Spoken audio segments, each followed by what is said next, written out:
Gravando já? Pronto. Agora apareceu. Boa tarde, então, pessoal. Meu nome é Cíntia Madeira. Também sou farmacêutica e hoje vou falar e conversar um pouquinho com vocês sobre medicamentos e deglutição. Vou compartilhar minha tela com vocês.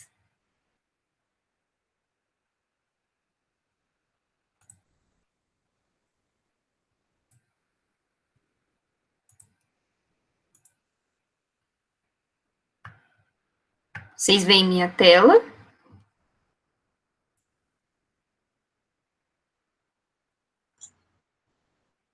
Sim, né?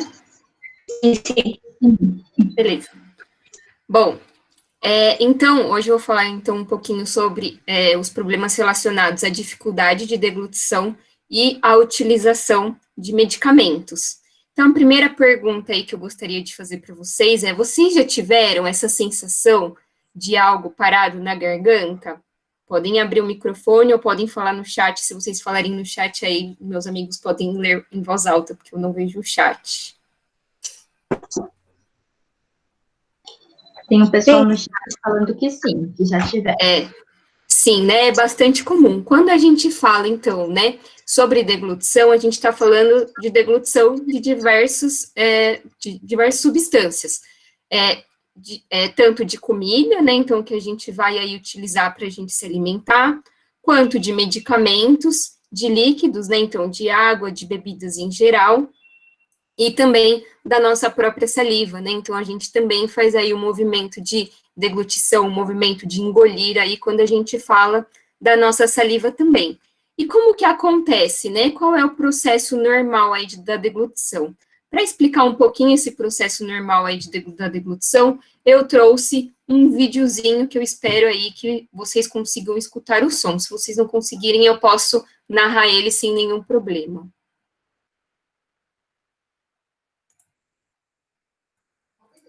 Vocês estão escutando? Ainda não. Ainda não, né? Não, então pode deixar que eu vou narrando ele para você, porque nem sempre o Mits ele consegue passar o som. Então, nessa imagem aqui, a gente pode perceber uma cabeça, né? Então, um corte aí transversal de um paciente, né? De uma pessoa. E aí, quando a gente faz, então, o ato da deglutição, a gente vai ter aí o que a gente chama de bolo alimentar, e vai entrar aí na nossa cavidade oral, né? Então, na cavidade aí da nossa boca.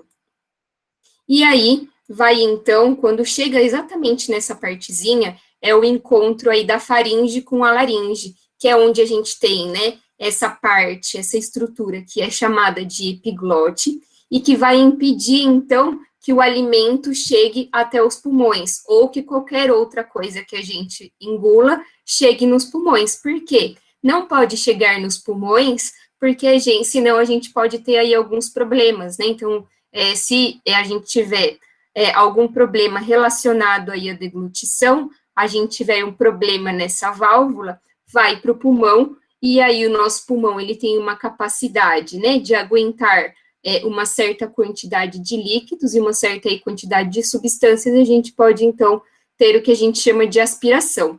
Quando a gente tem a aspiração, que é o que a gente vai mostrar, vai aparecer um pouquinho mais para frente aqui, a gente vai ter, então, alguns outros problemas, né, que pode ter aí relacionado à pneumonia, a infecções, né, então, por isso que a gente tem que se atentar a todos os atos de deglutição.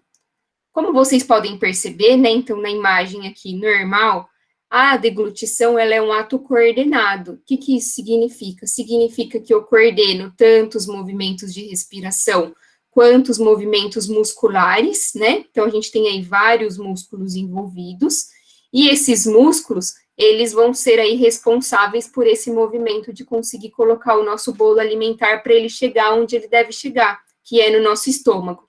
E quem comanda, né, tudo isso? Quem comanda tudo isso é o nosso cérebro.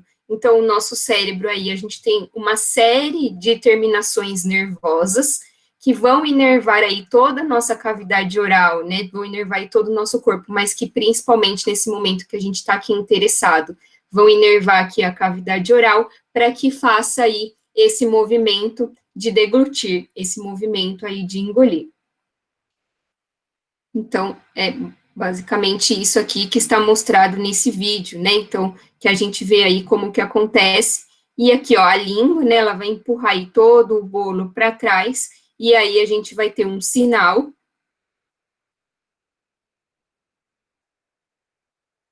para que, quando o alimento chegue na fase faríngea, então, quando ele encosta nessa paredezinha aqui da faringe, ele envia um sinal para o cérebro, que envia outro sinal, que vai ser responsável aí pelo fechamento dessa válvula, né, pelo fechamento aí dessa tampinha, que é a epiglote, né, e aí a língua vai bloquear a cavidade oral, o palato mole, né, que é essa parte molinha que a gente tem entre o nariz, entre a cavidade nasal e a cavidade oral, protege a nasofaringe, as pregas vocais se fecham, e a epiglote cobre a laringe aí para impedir a passagem do alimento para o local errado, né? Então, aí, bastante importante. E por que eu estou falando tudo isso, né? Por que aí que eu estou falando tudo isso? Porque com o envelhecer, né? Com o envelhecer natural, a gente tem aí uma diminuição tanto nas nossas fibras nervosas, tanto na transmissão de sinal dessas fibras nervosas, né? Então, de todos esses nervos que estão aqui relacionados à cavidade oral, tanto a esses músculos, né? Então, a gente vai ter aí uma perda de força muscular também, né? Decorrente aí do envelhecimento. E com isso, a gente vai ter o que a gente chama de presbifagia, que é o quê? É uma dificuldade de deglutição que não é relacionada a nenhuma doença, não é relacionada aí a nenhuma patologia, mas ela vai ser aí relacionada ao passar do tempo, né, ao passar aí da idade. E a gente também tem uma condição, que é a dificuldade de deglutição decorrente aí de alguma doença, que é a que a gente chama de disfagia. Então, a disfagia, ela pode atingir diversas partes do nosso trato da deglutição, desde a cavidade oral até as cavidades inferiores, né, então até o trato inferior aí, até quase chegando no nosso estômago, e aí a gente pode, então, ter esses problemas recorrentes aí da dificuldade de deglutição. Vocês já tinham ouvido falar sobre disfagia e presbifagia, ou dificuldade de deglutição no geral? Tem bastante gente balançando a cabeça, sim, tô falando que sim. Sim, é uma coisa bastante comum, né, e que acomete... Oi? Alguém ia falar mais alguma coisa? E que acomete aí, né, muitos pacientes, né, muitas pessoas aí. Então, a gente sabe aí que aproximadamente 60% das pessoas acima de 60 anos têm aí algum problema de deglutição. E esses problemas de deglutição, eles podem ser decorrentes aí, né, de alguma doença. Então, por exemplo, pacientes que sofreram um AVC, pacientes com doença de Parkinson, que têm alguma doença neurológica, como esclerose lateral amiotrófica, por exemplo, esclerose múltipla, o próprio câncer de cabeça e pescoço também pode vir aí ser um desencadeante, né, do que a gente chama aí de disfagia, né, então dos problemas aí de deglutição. E quando a gente tem uma doença, normalmente a gente vai ter também né, um tratamento. E muitos medicamentos, eles podem aí ter como evento adverso também a disfagia, né, então aí, além de ser uma condição relacionada com o envelhecer, também aí vai ser uma condição relacionada também com o uso de medicamentos. E aí, então, muitas vezes a gente tem uma diminuição da qualidade de vida, né, dessas pessoas, por isso que é tão importante o tratamento. E também é muito importante o tratamento, né, fazer aí toda a reabilitação, utilizar os medicamentos de forma adequada, porque essas dificuldades de deglutição associadas aí à utilização de medicamentos, a gente pode ter aí algumas falhas.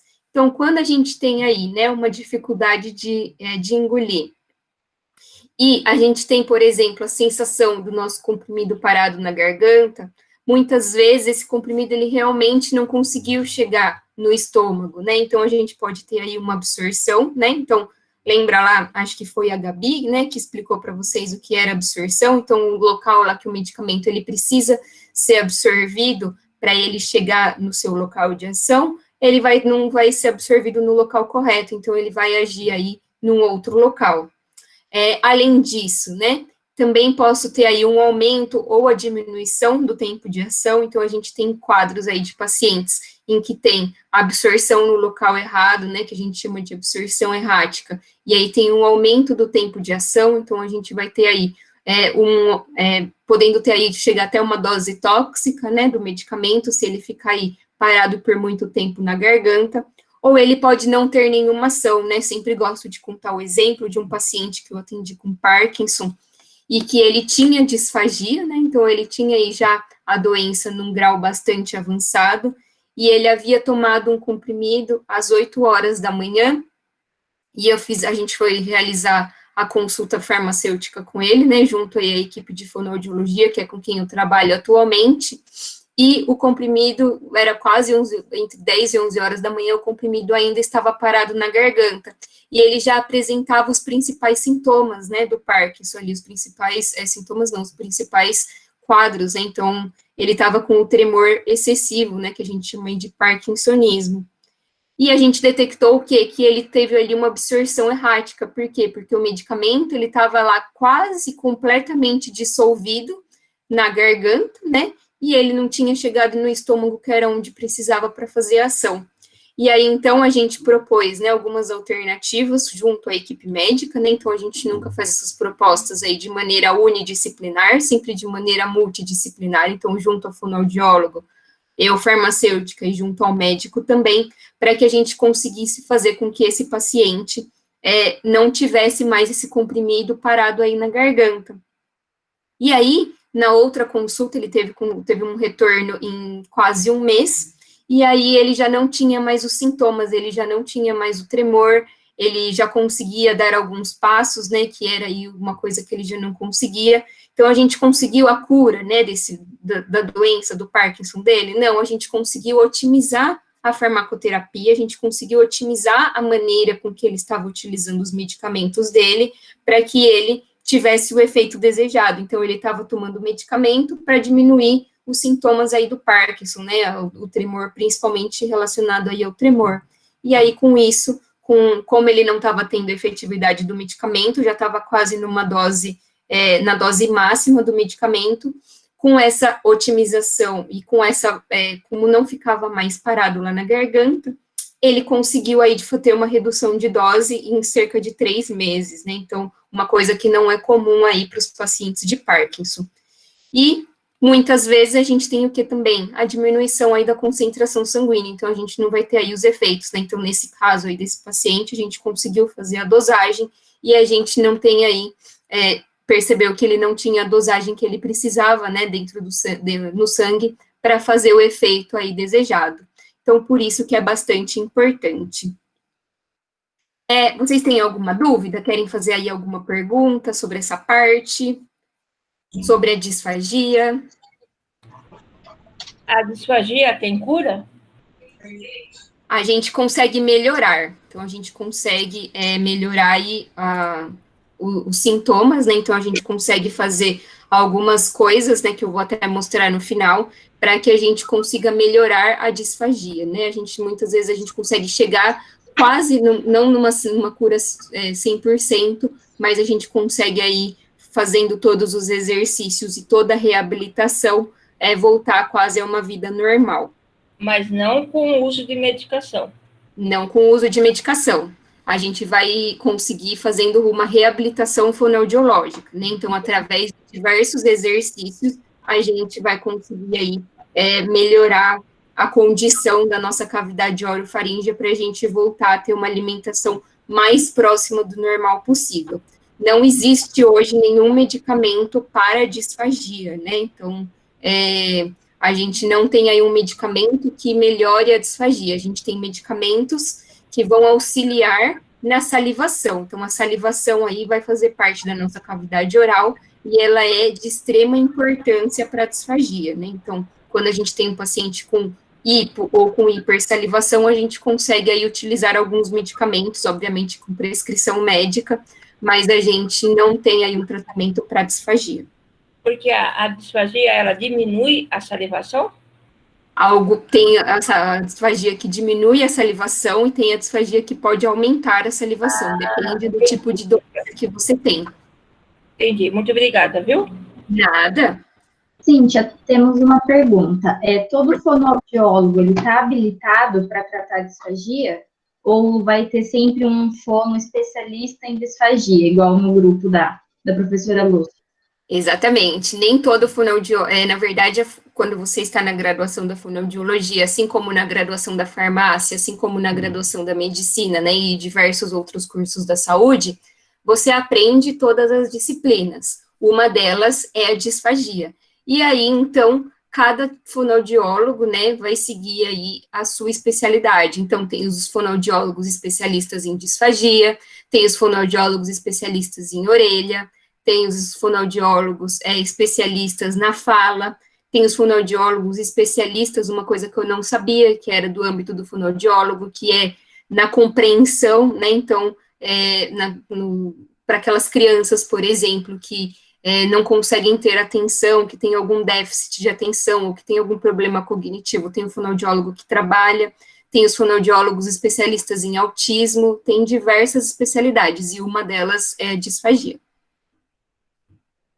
Certo. A gente tem mais 2 perguntas aqui. Você quer que eu fale no final? Ou a gente pode ir falando no meio dos slides? Como você acha? Acho que melhor? pode falar agora no meio dos slides, porque meu próximo slide já é o algoritmo. Uhum. E aqui a pergunta da Lúcia é: a disfagia pode dar tosse? Pode. Um dos sinais, né, a gente vai ver aí, nos meus próximos slides eu vou mostrar um algoritmo para vocês, que até gostaria que vocês participassem. E por quê? Porque para a gente fazer aí uma detecção precoce. Então, a gente detectar precocemente a disfagia é muito importante. Por quê? Porque quanto antes a gente começa a tratar, né, que é aí fazer o exercício, fazer o acompanhamento fonoaudiológico, a gente vai melhorar aí a nossa qualidade de vida. E um dos sinais aí é a tosse, principalmente durante a administração de líquidos e durante a alimentação normal, né? Então, quando você está bebendo água, tem aquele engasgo com tosse recorrente, ele é aí um sinal de disfagia. Uhum. E mais uma pergunta aqui da Márcia, é mais em relação ao conceito. A presbifagia, ela tem a ver com o envelhecimento, e a disfagia tem relação com alguma patologia? Seria isso?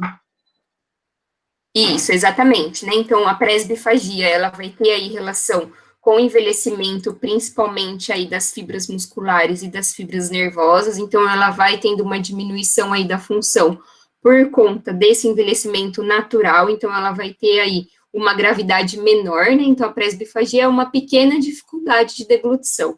Já a disfagia, ela pode ser uma pequena dificuldade de deglutição ou ter uma gravidade muito maior, e ela é relacionada, né, pode estar relacionada a diversas doenças. Então, pode estar relacionada ao AVC, ao Parkinson, esclerose lateral, ou mesmo pode ser também de causa desconhecida, né? Então, pode ser aí causada por algum medicamento, né? Pode ser aí algum evento adverso de algum medicamento também. Respondi sua pergunta? Acho que sim, né?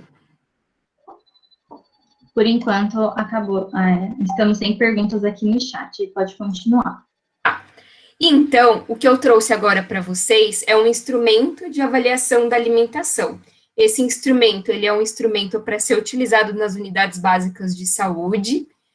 Ele é validado para o português, né? Então, isso significa que ele foi feito para a população brasileira, né? Então, ele teve aí um estudo para ser aplicado na população brasileira.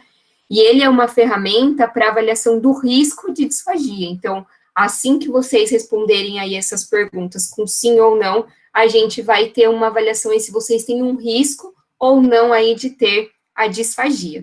Então, eu vou mostrar para vocês 10 perguntinhas e vocês vão responder sim ou não. Então, eu gostaria que vocês contassem, né? Pode contar aí nos dedos da mão, ou contar num papelzinho, aí tanto faz. Quantas respostas sim vocês tiveram e quantas respostas não vocês tiveram, tá bom? Vou dar um minutinho aí para vocês se prepararem para a gente começar. Pode ser assim, Gabi? Pode sim, Sim. Tô vendo o pessoal já pegando o caderno. Mais fácil quando vai anotando. Se vocês quiserem fazer também, Lucas, Gabi, a mãezinha, Acho que todo mundo aí é importante fazer. Érica.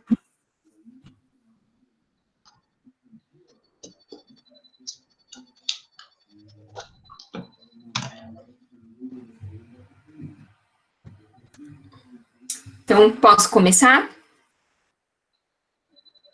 Sim. Uhum. Então, a primeira pergunta. Tenho dificuldade de engolir e isso me faz perder peso?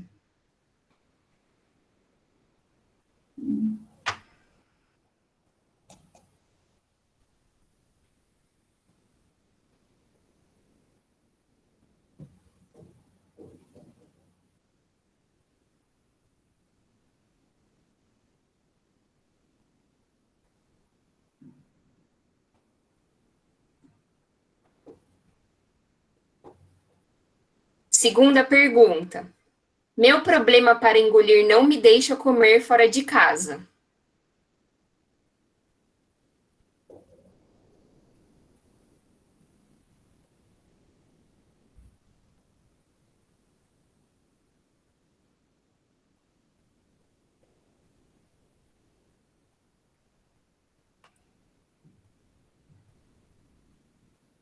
Terceira pergunta. Preciso fazer força para beber líquidos.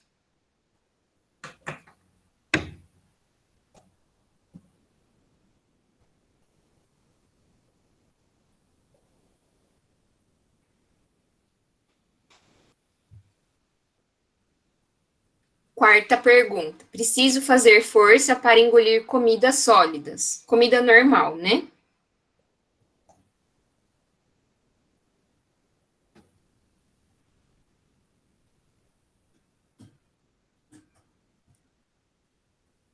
Quinta pergunta. Preciso fazer força para engolir os remédios. Qualquer tipo de remédio.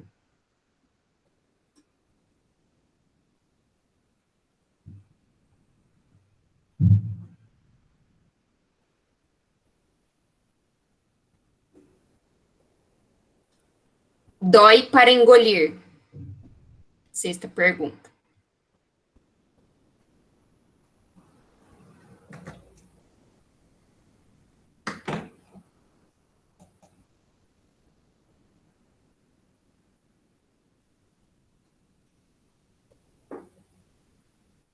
Sétima pergunta. Meu problema para engolir me tira o prazer de comer.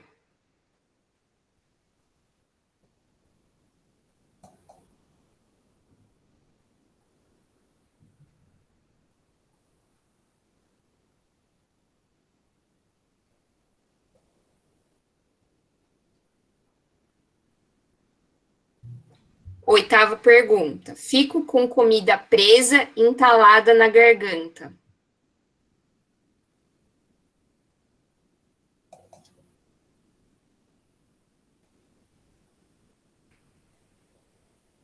Nona pergunta.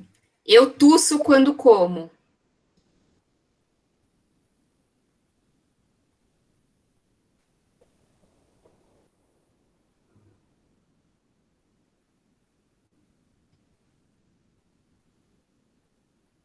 E décima pergunta. Engolir me deixa estressado.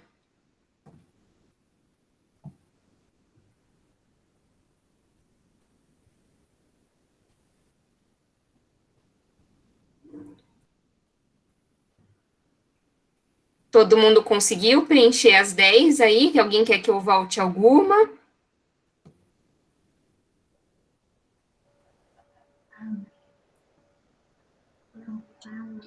A Celi pediu para voltar à primeira pergunta. Na primeira? A primeira é: tenho dificuldade de engolir e isso me faz perder peso.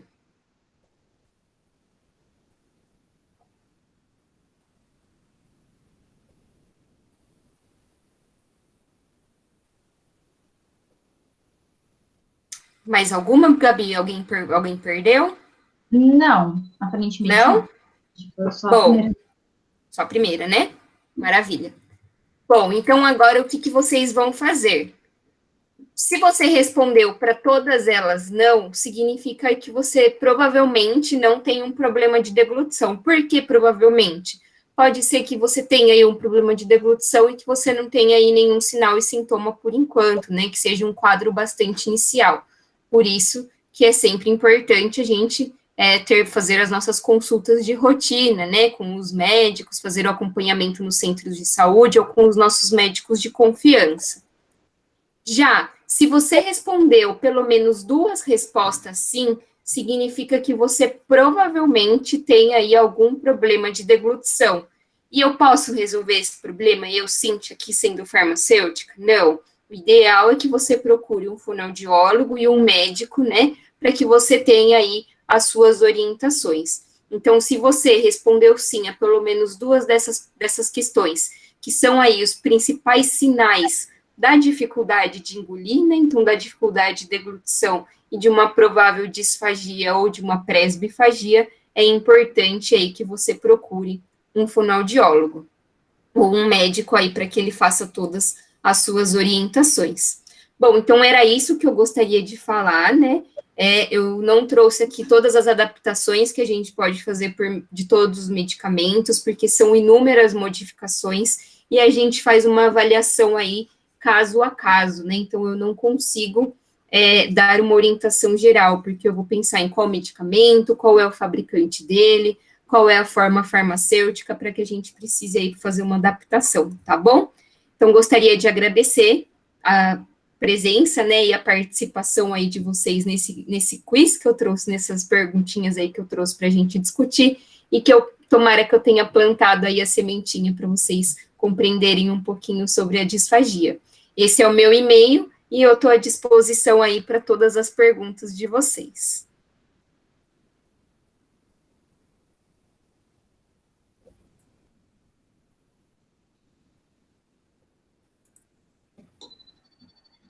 Sim, parabéns pela aula.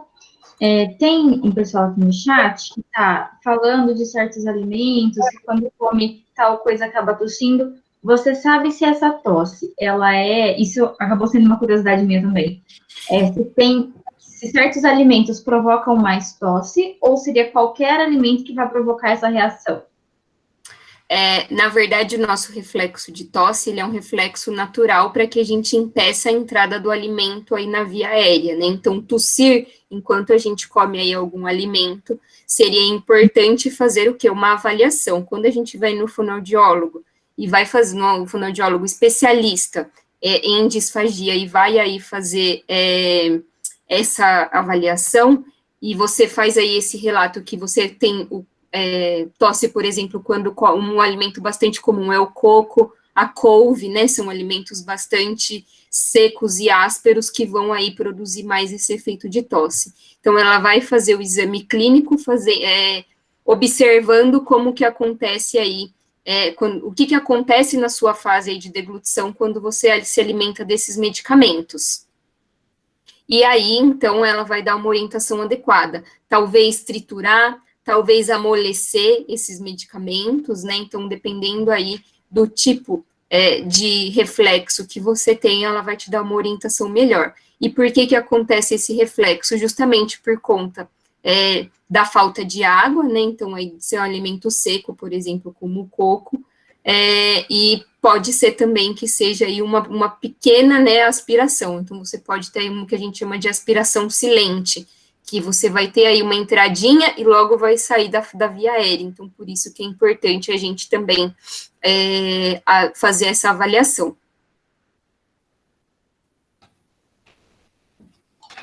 Perfeito, obrigada. Exatamente a pergunta da Márcia, que não tinha lido, né? Minha mãe tem 87 anos, se engasga com coco ralado e alguns alimentos similares. Pode ser um sinal de presbifagia?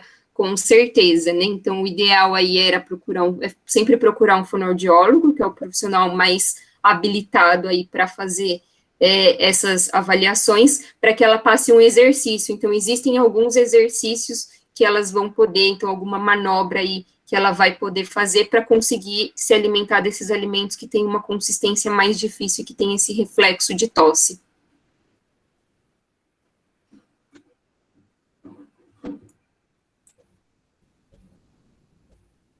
Outro caso muito comum, não li nada aqui no chat, mas li aqui um assunto, prestarmos atenção, né? Então, a falta de atenção durante a alimentação também pode ser, a gente pode ter alguns reflexos de disfagia, porque lembra que eu falei para vocês que a gente precisa de uma coordenação dos nossos nervos, né? Então, do nosso cérebro e dos nossos músculos. Então, comer num ambiente calmo, por exemplo, é uma coisa que pode facilitar não ter esses engasgos e não ter essas tosses, né? Então, é uma das orientações, principalmente relacionadas à presbifagia, né? Que é a disfagia aí ao longo do envelhecimento.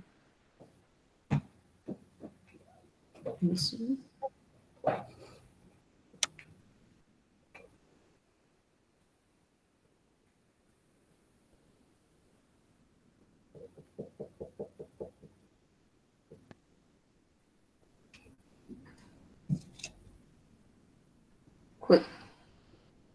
Quando como batata doce, percebo dificuldade de engolir. Comentário da Lúcia, né? É bastante importante a gente fazer essa observação. Quais são os tipos de alimentos em que a gente tem mais dificuldade? Como essa batata doce? É uma batata doce na forma de purê? É uma batata doce na forma de chips, que é mais seca?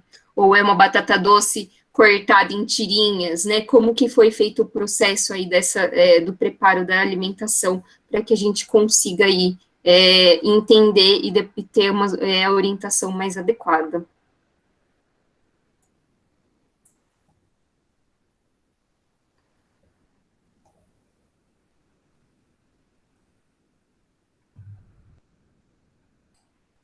Sobre a prevenção, eu nunca estudei nada sobre a prevenção da disfagia. Você lembra, Gabi, das aulas da professora Lúcia? Eu nunca estudei nada sobre isso.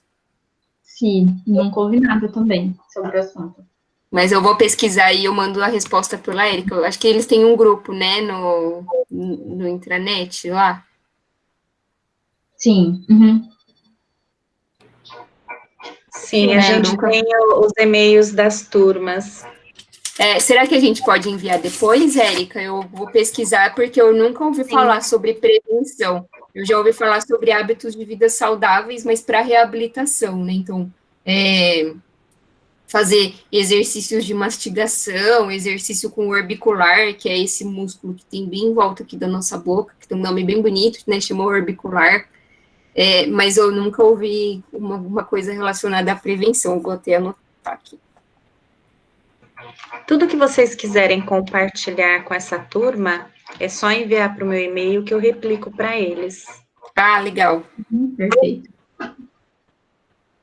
Ô, Cíntia, só a título de experiência que eu tive, a minha mãe, ela teve disfagia, ela faleceu agora, a Érica sabe, em abril desse ano, e aí eu perguntei para o médico, ele disse que a disfagia não tem prevenção. Ela chegou a ponto ela morreu, assim, porque ela teve uma grande broncoaspiração, deu a pneumonite, daí complicou tudo, daí ela ficou hospitalizada, tanto que eu conversei bastante na época com a Érica, porque eu fiquei meio inconformada, porque foi diagnosticado como Covid, e não foi Covid, né? Infelizmente, a gente não pôde nem fazer o velório dela.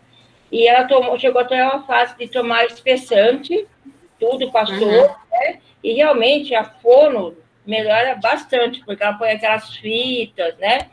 Mas ele explicou para mim que não tem realmente a prevenção. Infelizmente, acontece, melhora muito com os exercícios de fono, com a fita, tem uma melhora de qualidade, sim, mas chega um ponto de ser tudo assim, pastoso e até espessante, porque o espessante ajuda, né? A gente tem muitos quadros, né, muitos pacientes que eles já não conseguem nem tomar água, né, no formato, na consistência líquida, precisa espessar tudo, né, então é bastante importante a gente tentar diagnosticar antes, né, para que a gente não chegue até esse último ponto, né, então, se vocês já tiverem aí alguma resposta, sim, pelo menos duas, né, que é mais o indicativo aí, de uma disfagia de uma possível disfagia, seria importante já procurar o sistema de saúde. Eu deixei o meu e-mail disponibilizado, existe o serviço da fonoaudiologia da Unicamp, eu não sei se vocês conhecem, tem um ambulatório de disfagia, ele é específico para disfagia, principalmente relacionado à doença neuromuscular, né, então a gente não atende cabeça e pescoço, a gente não atende, por exemplo, pacientes que vieram de câncer de cabeça e pescoço, porque tem uma outra equipe que atende. E a gente tem o atendimento ambulatorial, onde o paciente vai fazer o acompanhamento a cada 3 meses, e a gente também tem o acompanhamento da reabilitação. Então, no caso, né, por exemplo, se você já tiver o diagnóstico da disfagia e precisar de reabilitação, todas as sextas-feiras de manhã, no momento está suspenso por conta da pandemia, mas a gente tem o atendimento desses pacientes todas as sextas-feiras de manhã. Tem uma fila de espera, não vou dizer que essa fila anda bastante rápido, porque a gente só dá alta para o paciente quando a gente tem segurança que ele vai conseguir seguir todas as orientações em casa. Mas a gente tem, sim, esse serviço disponível aqui no HC da Unicamp, e tem nos planos de saúde também tem fonoaudiólogos, né?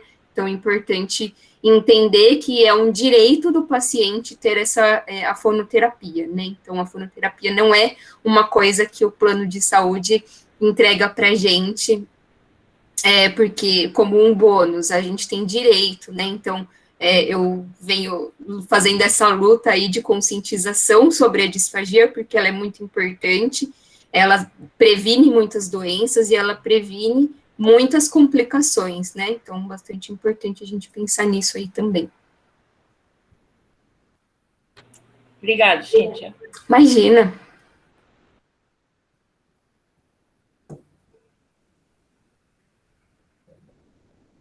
Mais alguma perguntinha? Ô, Cíntia, não é pergunta, só aconteceu comigo, eu estava com a minha irmã comendo churrasco, e de repente me enroscou uma carne aqui, e eu fiquei enrolado, e sem falar, eu só dava risada, aí eu cozinho para o céu, e estava enrolado. Aí me deu um tranco no costas, eu desceu, eu fiquei uma culpa de entendeu? Foi uma carne, né? Então, em churrasco isso também é bastante comum, porque a consistência do churrasco, ela é uma consistência mais seca, né? Já que a gente está colocando ali diretamente no fogo, e é bastante comum e pode ser aí que seja um dos primeiros sinais e sintomas, né? Tanto relacionados aí a presbifagia ou a disfagia, e se você já tem alguma doença, toma algum medicamento. Então, o que eu indicaria para o senhor é procurar alguma orientação, seja no centro de saúde, seja no médico de confiança do senhor. Eu faço fono, porque eu tive AVC, né? Então, toda parte eu tenho fono, que é mais para falar. Eu posso falar isso com ela também, com a fono. Pode, é importantíssimo que o senhor fale isso para ela, se o senhor já teve um AVC e já faz o acompanhamento com a fono, é de extrema importância que conte esse episódio aí, né, do churrasco, que teve aí esse engasgo e que aí teve esse nervoso, né, então aí bastante importante contar para ela. Tá bom. Obrigado. A fono tem que ser a nossa melhor amiga quando a gente entra na melhor idade, porque quando ela vai aí ajudar a gente em muitos aspectos. Junto com o médico, né? A gente não pode esquecer do médico também, que é nosso amigo, mas a fono, ela vai ter outro olhar aí. Eu não conhecia tanto a fono, eu fui aprender no passado, num estágio que eu fiz com a Cíntia, e depois disso eu recomendo fono para todo mundo. Aí a fono até falou, Gabriela, você e a Cíntia são as farmacêuticas mais fono que a gente conhece, porque a gente vai vendo o trabalho, né, a diferença que faz na qualidade de vida do paciente, então realmente é muito importante.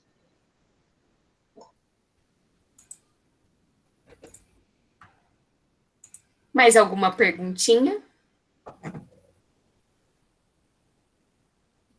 Vocês ficaram muito assustados?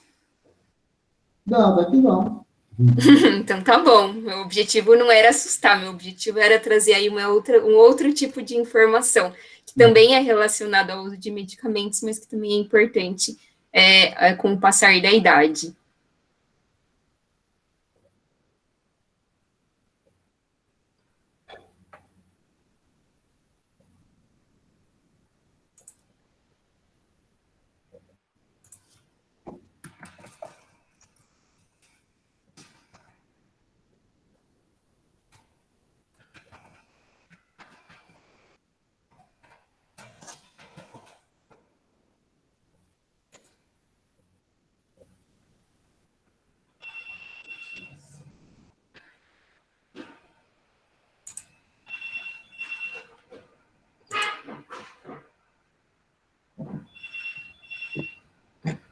Oi, Cíntia, tudo bom? Tudo. Por exemplo, a minha mãe, de tudo isso daí que você perguntou, de todas as 10 questões, a única questão que a minha mãe sente, a minha mãe tem 91 anos, e quando ela toma comprimido, às vezes ela sente entalado na garganta, ela vai tomar mais água para ele descer, ou às vezes ela prefere até tomar o medicamento com a comida, porque diz que com a comida ajuda a descer. Isso já seria um sintoma?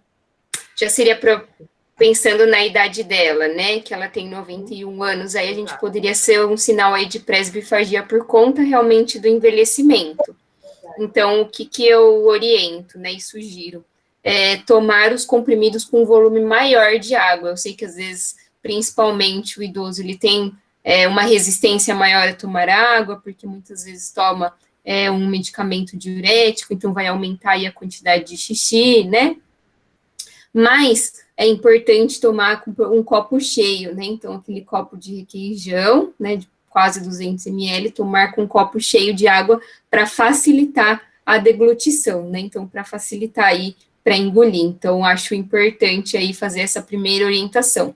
Se mesmo assim tiver tendo essa dificuldade de deglutição só com os comprimidos sólidos, pode utilizar alguns alimentos, né? Então, por exemplo, a banana amassadinha, ela é compatível com quase todos os medicamentos, então com 99% aí dos medicamentos ela vai ser compatível, a gente vai ter aí só os medicamentos que a gente tem que tomar obrigatoriamente, né, com o estômago vazio, aí a gente vai fazer essa avaliação, né, então a gente precisaria entender aí quais os medicamentos, mas com a banana amassadinha também, sem amassar o comprimido, tentar aí fazer a deglutição dele inteiro, seria uma alternativa também, então é uma alternativa que a gente sempre acaba passando. Muitos profissionais sempre sugerem utilizar com iogurte, por causa da consistência do iogurte também. Eu nunca sugiro isso logo de cara sem entender qual é o quadro do paciente. Por quê? Porque pode ser que exista alguma interação aí com o cálcio, né? Com o cálcio que vai estar presente no iogurte. Então, para dar essa orientação do iogurte, eu precisaria aí entender, né, para a gente evitar aí o risco que a gente conversou na aula passada, nas aulas passadas de interações medicamentosas. Nada. Sobre o fator genético, né, existe sim algumas teorias de que mostram que a disfagia pode ter aí um fator genético, então ainda não se sabe, mas vem se estudando bastante sobre isso, mas a gente não tem aí exatamente qual é o nível, né, de evidência sobre a disfagia ser genética ou não. Mas é importante você observar que, se a sua mãe, ela teve aí uma presbifagia, né, o seu pai, né, então um dos seus pais aí tiveram, você observar também quando você faz a utilização de medicamentos, ou se tem tosse durante a alimentação, ou alguns daqueles outros sintomas, para que você consiga observar e talvez começar a reabilitação aí com fonoterapia, né? Rouquidão não é um sintoma de disfagia, rouquidão pode ser um sintoma relacionado ao fechamento das pregas vocais, mas que pode ser um sinal de aspiração, né? Então, é importante procurar o atendimento médico, né? Então, sempre importante, e o atendimento fonoaudiológico também. É melhor encher a boca de água e depois colocar o comprimido? Eu acho que eu não tenho coordenação suficiente para fazer isso, né? Para encher a boca de água e colocar o comprimido. O que eu sempre sugiro para os meus pacientes e ensino para eles é colocar o comprimido bem no meio da língua e aí tomar um gole bastante generoso de água e depois tomar todo o resto de água que a gente propôs lá no nosso copo, né? Então, tomar o copão cheio lá de água. É isso que eu sempre ensino aos meus pacientes. O refluxo também pode provocar rouquidão, muito bem colocado, Ana, obrigada. Tem um pouco de coceira quando engulo o alimento, principalmente, né? Então, o alimento, ele pode estar aí a gente precisa também fazer uma avaliação. Então, pode ser algum sinal aí de que você não está conseguindo levar o bolo de uma maneira adequada até o estômago. Então, também pode ser um sinal de que você precisa procurar ajuda aí. Tereza, né, que me fez essa pergunta. Cíntia, Oi, então, eu que fiz a pergunta sobre a água. Quem me deu essa dica foi a minha endocrinologista, porque eu também tinha dificuldade para engolir. Aí ela falou: põe um pouquinho da água e depois você põe o comprimido e engole. E tem funcionado para mim. Por isso que eu perguntei se é uma prática comum ou se foi só uma dica dela, eu não sei. É interessante porque a gente melhora a hidratação da boca e a gente consegue levar o comprimido de uma maneira mais fácil, né, para o estômago, para o intestino, onde ele vai fazer a absorção dele, onde ele vai ter lá a absorção. Mas eu acho que eu estou pensando em mim aqui, não estou pensando no grupo, né? Estou fazendo aqui um experimento de N igual a 1. Eu não conseguiria colocar um pouco de água, colocar o comprimido sem babar, acho que eu sou muito desastrada para isso. Então, o que eu sempre oriento é deixar a boca bem hidratada, se hidratar bastante durante o dia, principalmente em tempos como o que a gente vem vivendo nessas semanas, né? Muito calor e muito seco, então tomar aí bastante água para isso. E quanto mais água aí a gente conseguir tomar junto com o medicamento, é melhor. A gente até aumenta o nosso aporte aí de água, né, no dia. Obrigada, Linda. Imagina! Acho que é isso, né? Bom, então vou começar agradecendo em nome do nosso laboratório, do Lafatex, em nome aí dos meus colegas, a oportunidade de estar nesses 4 encontros. Infelizmente, hoje é o nosso último encontro, eu fico muito triste por isso, porque por mim eu passaria todas as minhas tardes de quinta-feira aqui, elas são muito legais, a gente é muito proveitosa, tenho certeza que a gente aprende muito mais do que consegue ensinar vocês, e ter esse contato aqui foi maravilhoso, e eu vou dar abertura para eles poderem falar também. A Gabi mais formal, né, que vai fazer todos os agradecimentos finais aí.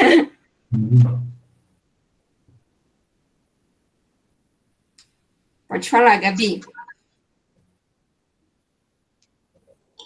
Ou Érica, sei lá. Pode falar, Érica. Eu só queria agradecer muito a participação de vocês. Foi muito curioso para a gente, né? Foi a nossa primeira experiência no programa da universidade, foi muito bom. Então, como a Cíntia disse, realmente a gente aprende muito mais quando a gente ensina, né? A gente acaba aprendendo 2 vezes, é muito bom a gente poder compartilhar esse conhecimento com vocês. Então, só agradecer, né, a participação, a presença de vocês interagiram, mandaram perguntas, são muito importantes para a gente também.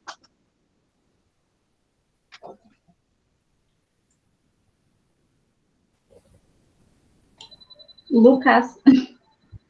É minha vez, né? Então, pessoal, mais uma vez, muito obrigado, viu? Muito obrigado por vocês terem sido alunos tão dedicados, tão atenciosos, que participaram bastante das nossas interações. Agradecer também ao Programa Universidade pela oportunidade de termos dado aula para vocês. Fiquei muito feliz por ter dado aula sobre plantas e medicamentos, que é um tema que eu gosto muito.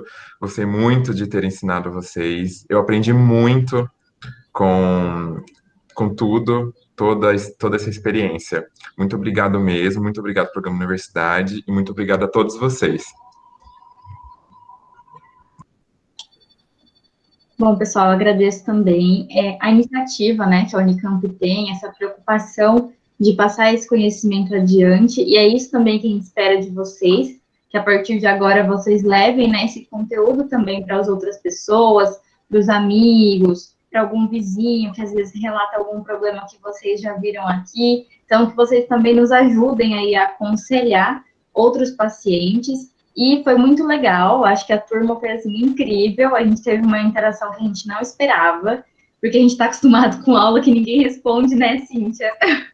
A gente está acostumado com aluno de graduação, que fecha a câmera e que dorme enquanto a gente está dando aula.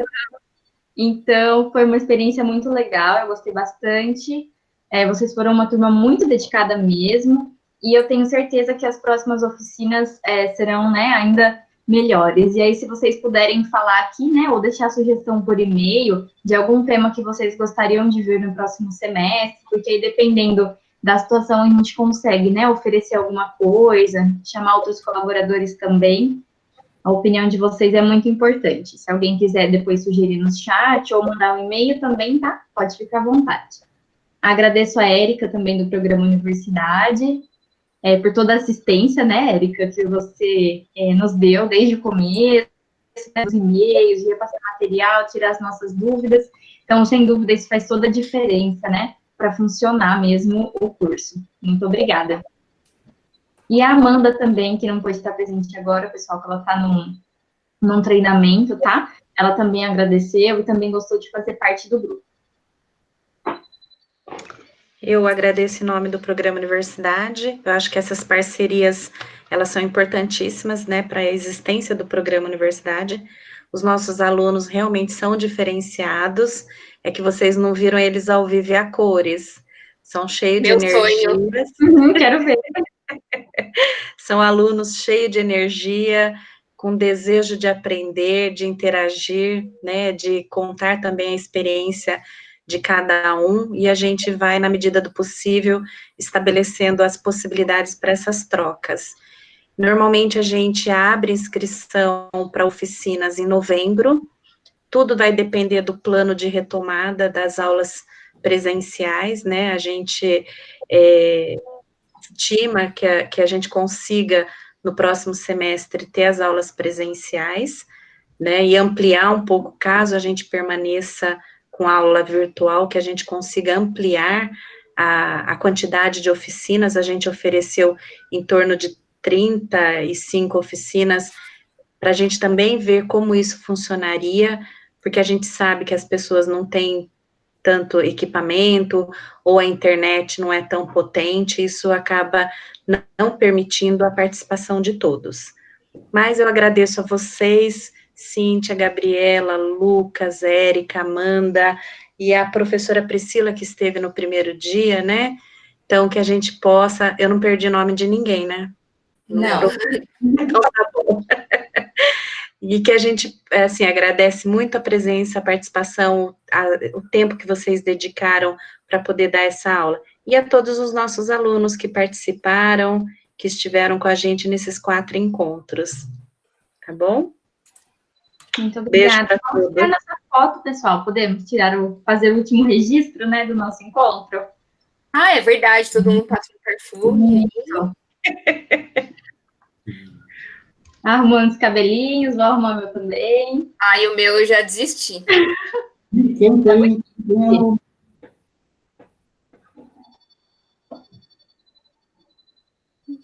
Rosana, seu microfone Seu está microfone tá fechado.